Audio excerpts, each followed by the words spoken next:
Alors mon père a connu le pays de Caux avec 50% d'herbage. Aujourd'hui le paysage a beaucoup changé. On a favorisé les cultures industrielles comme le lin et la pomme de terre, qui eux épuisent les terres. Donc aujourd'hui on remet l'élevage au cœur du système.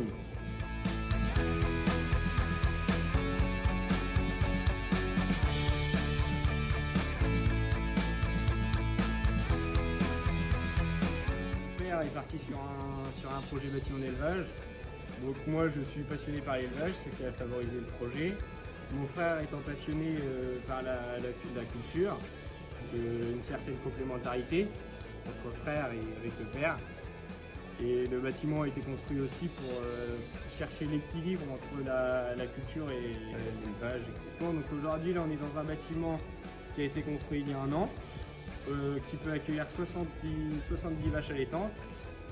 En face, nous allons avoir un bâtiment qui est en cours de construction avec 50 torions et ainsi que 30 vaches de réforme qui vont allaiter leurs veaux et qui vont être à l'engraissement aussi.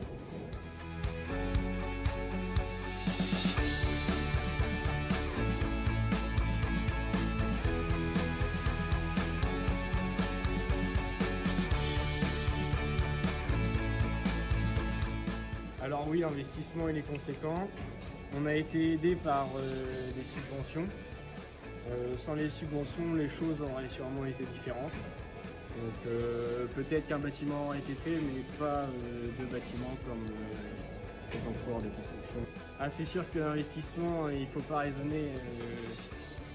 raisonner à court terme, car c'est pas rentable, mais étant donné que moi je suis jeune, j'ai prévu de travailler toute ma carrière dessus, donc forcément je vais en profiter.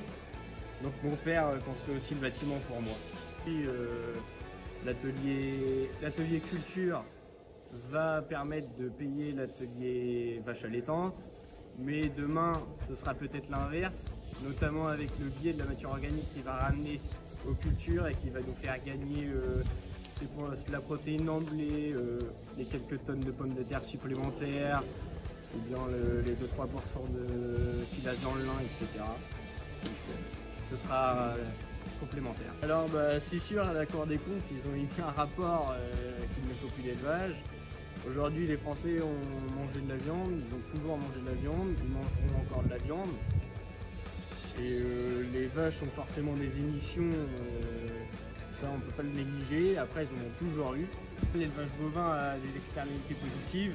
Notamment là, la parcelle qui est ici actuellement va être remise en herbe d'ici 2 ou 3 ans, en prairie temporaire.